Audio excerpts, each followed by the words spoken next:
Hello everyone, देखो मैं आज आपको ये एक न्यूमेरिकल करवा रही हूँ जो कि हर चीज़ के लिए इंपॉर्टेंट है। क्लास 12th के लिए भी, आईआईटी के लिए, नीट जेई के लिए, हरियाणा बोर्ड के बच्चों के लिए नहीं, क्योंकि सीबीएसई में न्यूमेरिकल आते हैं, हरियाणा में इतने नहीं आते। देखो इसमें हमें क्या निकालना, क्या फाइंड आउट करना है। Find the net force on charge at vertex C vertex के ऊपर जो चार्ज है ये वाला, इसके ऊपर हमें क्या फाइंड आउट करना है, नेट फोर्स फाइंड आउट करना है। तो देखो जैसे ये हमने बनाया, हमारा प्लस क्यू चार्ज है यहाँ पे, ए पे भी, इस पे प्लस क्यू, इस पे plus Q, A B C plus Q है। तो देखो प्लस क्यू क्या करेगा, इस प्लस क्यू को रिपेल करेगा, इस डायरेक्शन में फोर्स लगेगा।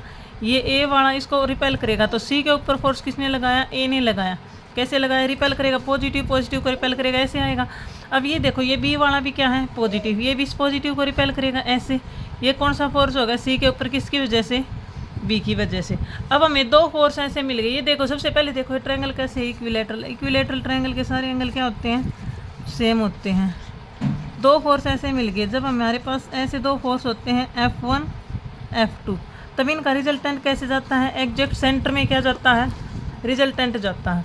और रिजल्टेंट को कैसे निकालते हैं, हम रिजल्टेंट को अंडर रूट F1 का स्क्वायर प्लस F2 का square plus 2 F1 F2 cos theta. इस तरीके से हम किसको निकालते हैं, रिजल्टेंट को निकालते हैं। तो देखो रिजल्टेंट का फॉर्मूला ये है। अब देखो हमारे पास जैसे ये हमने F1 माना, ये F2 माना, तो इनकी वैल्यू निकालनी पड़ेगी। फोर्स क्या होता है, फोर्स का फॉर्मूला क्या होता है, K Q1 Q2 by are square. जब हमारे पास मान एक चार्ज मान लो ये है, एक ये है, दो चार्ज, इनके सेंटर से सेंटर की डिस्टेंस क्या है, आर है, तब इनके बीच में फोर्स क्या लगता है, K Q1 Q2 by are square ये लगता है। तो ये देखो ये हमारी कोई एक ट्रायंगल है, तो ट्रायंगल है इक्विलेटरल ट्रायंगल, तो सारी साइड क्या है, इक्वल है। मान लिया हमने ए है, तो हमारा एफ सी के ऊपर बी की वजह से फोर्स कैसे लगेगा, सी के ऊपर बी की वजह से, ये वाली डिस्टेंस क्या है, ए है। तो के चार्ज कौन से हैं, दोनों सेम है, के क्यू बाई ए स्क्वायर। तो ये क्या होगी, के मिली में के Q square by A square. F C भी मिल गया। अब ऐसे ही हम निकालें F C A vector. F C A vector कैसे होगा, के दोनों चार्ज सेम है, क्यू डिस्टेंस सी ए की भी कितनी है, ए ही है, सी से ए की भी, क्योंकि इक्विलेटरल ट्रायंगल है। इक्विलेटरल ट्रायंगल में सारी डिस्टेंस क्या होती है, बराबर।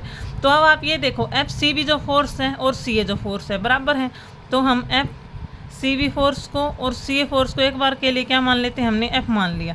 क्या करेंगे फिर, हम इनका रिजल्टेंट निकालेंगे। तो रिजल्टेंट कैसे निकलेगा, अंडर रूट F1 की जगह भी एफ का स्क्वायर, F2 की जगह भी एफ का square plus 2 F1 F2 F।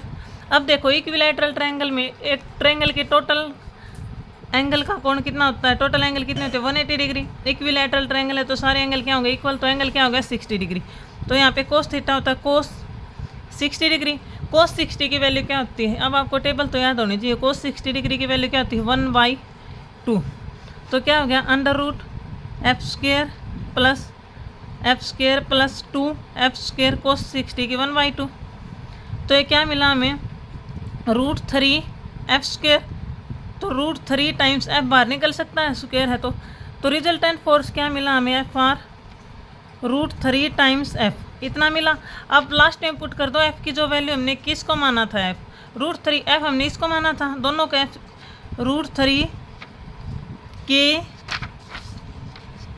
Q square by A square, √3 के Q square by A square. ये हमारे पास क्या आ गया, रिजल्टेंट फोर्स आ गया, जो कि इस क्वेश्चन का क्या है, आंसर है। अब मैं आपको एक बार ब्रीफली बता देती हूँ आराम से।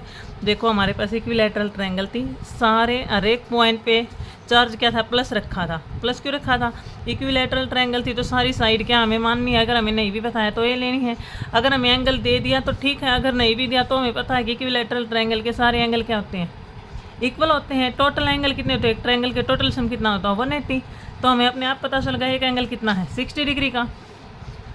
तो देखो एक पॉजिटिव चार्ज क्या करते हैं, रिपेल करते हैं। तो ये वाला पॉजिटिव इस पॉजिटिव को रिपेल करेगा, इस साइड फोर्स लगाएगा। ये वाला पॉजिटिव इस पॉजिटिव को रिपेल करके इस साइड लगाएगा। दो फोर्स ऐसे हैं तो उनका क्या लगेगा, रिजल्टेंट निकलेगा। ऐसे दो फोर्स है, रिजल्टेंट निकलेगा। रिजल्टेंट का फॉर्मूला क्या है, under root F1 square plus F2 square plus 2 F1 F2 cos theta. तो हमने जो हमारे दो फोर्स थे दोनों की वैल्यू निकाली, F C B F C है। हमने ये देखा कि दोनों की वैल्यू क्या आई, बराबर आई, क्योंकि इक्विलैटरल ट्रायंगल में क्या होती है, डिस्टेंस बराबर होती है और चार्ज हमने पहले से ही सारे इक्वल माने हैं। फोर्स की वैल्यू बराबर आ गई तो दोनों फोर्स को हमने एफ मान लिया। रिजल्टेंट निकालते टाइम रिजल्टेंट निकाला F1 स्क्वायर प्लस एफ की जगह भी F1 की जगह भी F2 की जगह भी F। cos 60 की वैल्यू क्या होती है 1/2, तो हमारा आंसर मिला √3f। अब f की वैल्यू जिसको हमने f माना था, f हमने इनको माना था, तो बस इनकी वैल्यू पुट कर दी तो रिजल्टेंट फोर्स क्या मिल गया √3 KQ² /a²। Thank you.